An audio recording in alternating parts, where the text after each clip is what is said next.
Hello and welcome to the world of stories. I'm sure you're here for a bedtime story to help you drift into sleep.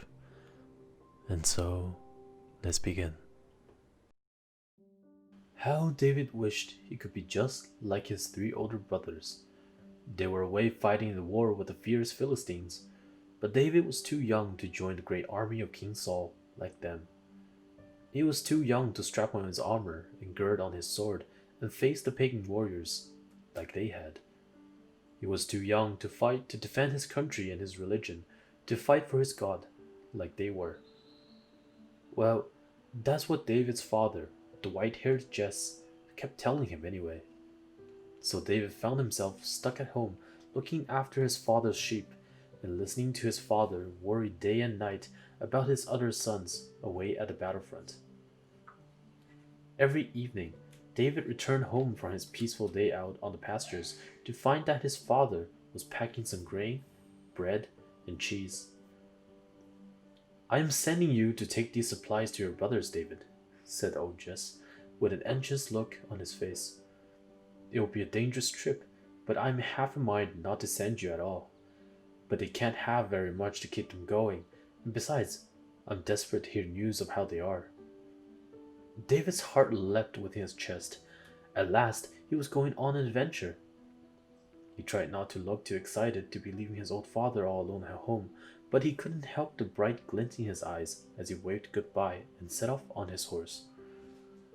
After several days of hard riding, David had gained a bruised bottom and an aching back, and had lost a little of his reckless enthusiasm. In fact, when David finally reached King Saul's army camp, he no longer felt very excited at all. He found the soldiers exhausted and running away from the battlefield as fast as their wobbly legs would carry them. The retreating troops threatened to trample David underfoot as they swarmed back into camp, and David was very glad when he finally recognized the familiar faces of his brothers among the retreating troops. "Whatever is going on?" David gasped. "It's a giant!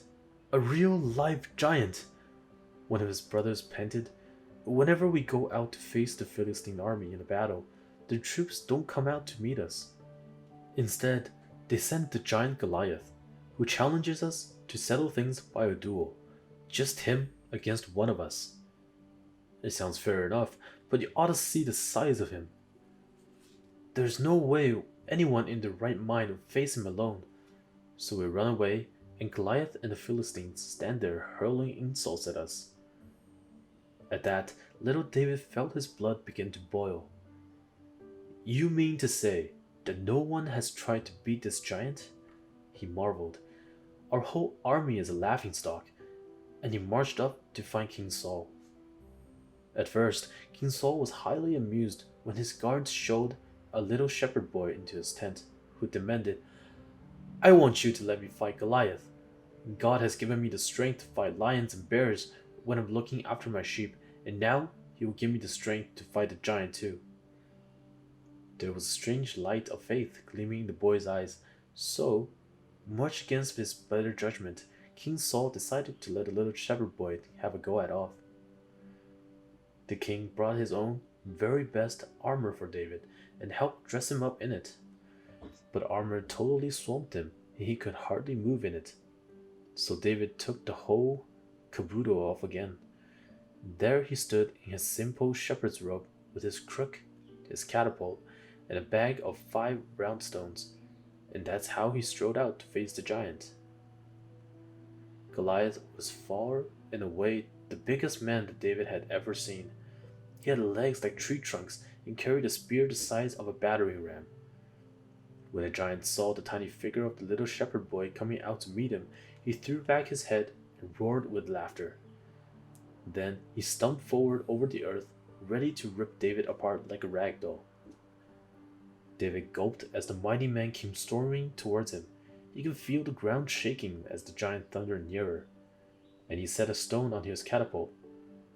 Now he could see the big scar on the giant's chin and the way his bristly eyebrows joined in the middle. David took aim and fired. Bam! The little stone sank right into the center of the giant's forehead. "What happened?" Goliath gasped as he collapsed. He never found out because David rushed up, drew the giant's own sword, and hacked off the wicked giant's head. And King Saul's army chased the stunned Philistine soldiers all the way back to their own cities. That's it for tonight. Thank you for listening. Have a great night.